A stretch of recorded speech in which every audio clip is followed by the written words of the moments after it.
knowing what you're eating is an act of changing the world.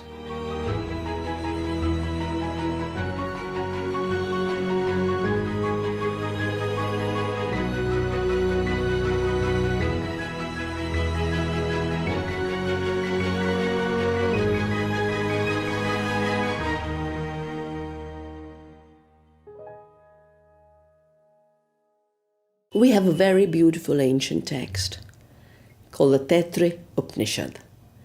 And it says, everything is food. Everything is something else's food. And it says food is in fact the divine. Because the minute you put food into you, that food is you. And that food didn't begin as food. That food began in the soil. It's a gift of microorganisms. It began with the sunshine. It's a gift of the sun.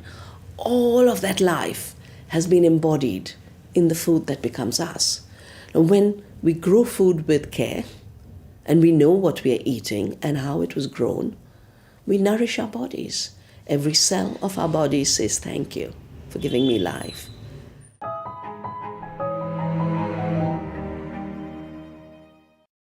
When we realize that we live in a web of life where all is one, we treat every strand in that web with love and care. And when we think we are separate from the earth, we think we are apart from the earth, we stupidly try and dominate over her. We try and treat her as an object and all her beings, which are sentient beings, as if they were dead matter. And we manipulate and torture and think there is no consequence.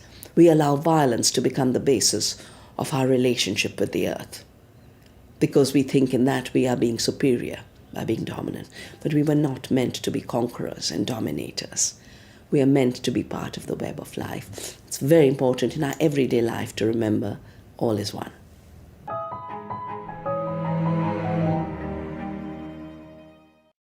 The web of life is a food web, and yet industrial agriculture and the meat industry is breaking that food web at every level, turning life into a commodity, generating violence where we don't need violence, and creating a food system that has become a curse for the earth. It has become a curse for human beings, and it is becoming a curse for future generations if you don't set it right. Industrial methods uses 10 times more water than ecological farming does, because it destroys the soil organisms, it destroys the soil structure, it prevents the soil from absorbing the water, it compacts the soil with a heavy machinery which then runs off. All of this means you have to put more and more water into the agriculture. And that is why you have 75% of the water of the planet being used for agriculture. And then you put these animals into these prisons, which are also very water intensive in and of themselves.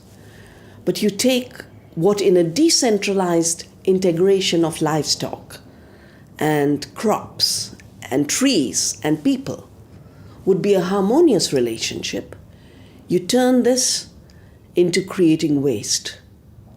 In India, we worship the cow, and we even worship the cow dung because it brings us soil fertility. But when you have 100,000, 5,000, 8,000 animals together, their waste now becomes a toxic waste because they've also been fed too many antibiotics, too much of the wrong kind of thing. And then it's all in concentrated form. It's thrown into waterways, taking away even more of the fresh water of this planet. And everywhere where there are these animal farms, you have a stink because of the methane that it emits.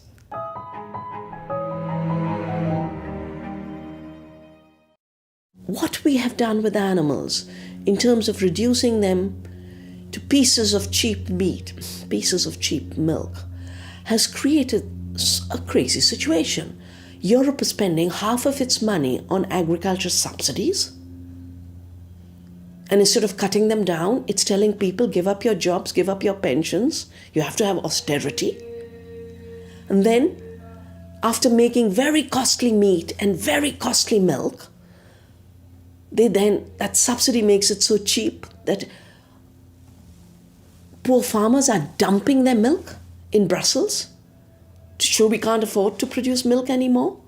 It's a system that is broken down at every level: ecological, ethical, social, economic.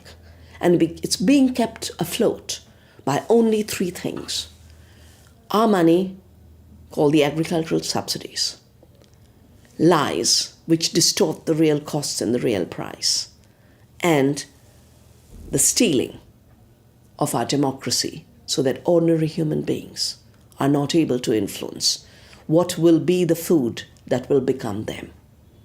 We are being robbed of our very being, because if we are what we eat, then we should know what we eat. We should choose what we eat. And we are being denied that choice, if we are being denied that freedom, if we are being denied that knowledge, then we have been reduced to a giant planetary concentration camp, where some species are ground up to be fed to themselves, like in the mad cow case. You might remember a few years ago, they took dead cows infested with BSE, ground them up, fed them to cows. Cows don't eat meat. Cows don't eat dead cows. And there has to be a moment we've got to shake up this system and say, enough is enough. You've violated too many limits. No more. And what we are asking for is not in your hands, it's in ours. Because we can grow our food, we can cultivate our communities, we can rebuild local food economies, we can save our seeds. We don't need you to poison us. We can eat healthy and well by leaving other species free and letting them have their welfare while we increase ours.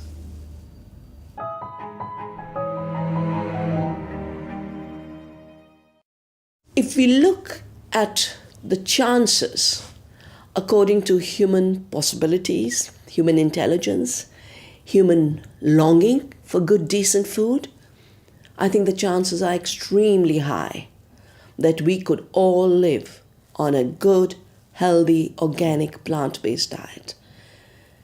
We would use less resources to produce more food. We would need more hands to work the soil, because an organic soil needs care. A chemically farmed soil can be dealt with carelessness, as if we were at war with the soil. When we have to give care, we need hands, we need heart, we need knowing minds. And yet, there is an industrial complex out there which has learned how to make profits at such a huge scale by torturing animals, destroying the soil, making biodiversity disappear. If you look at what's happening to animals in factory farms on the one hand, and you look at the fact that 75% of the bees of this planet have disappeared, then all of life is under attack.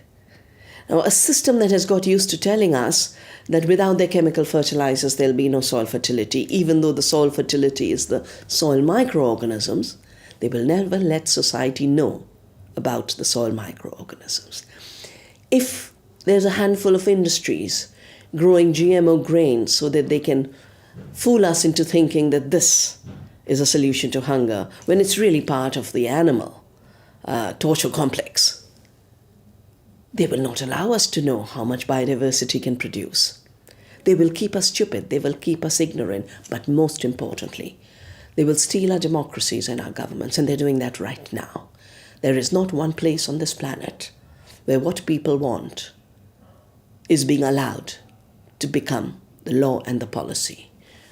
Right now, as we talk, there are cases going on around the world where farmers are being forbidden to grow their biodiversity just because it would make us free.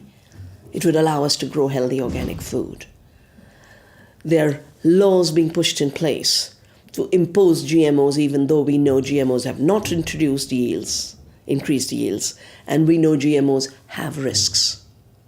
In spite of that, governments are turning a blind eye to science and telling their people, democracy from now on will mean a corporate dictatorship, which we will implement. While we collect your votes, we will collect their money, And from that money, we will then make sure all of you eat meat. You don't know what you're eating. You won't know if you're eating horse meat or beef. You won't know if you're eating GMO or non-GMO. We will make it impossible for you to have safe, local, organic food because we will deliberately make it more costly by putting all your tax money to subsidize the toxic food, the poison food, the long-distance food, the food that should be beyond the reach of everyone. That big lie is the lie of industrial agriculture. For a while, they will steal our governments. In the long run, we will have to find ways to be healthy, to be free, to grow our food, to celebrate our lives. That's what I try and do through Navdanya by saving seeds. A very simple step. But in this totalitarian world, a world in which food itself has become the instrument of fascism, an instrument of war, in this totalitarian world, that little act of saving seed is a very big act.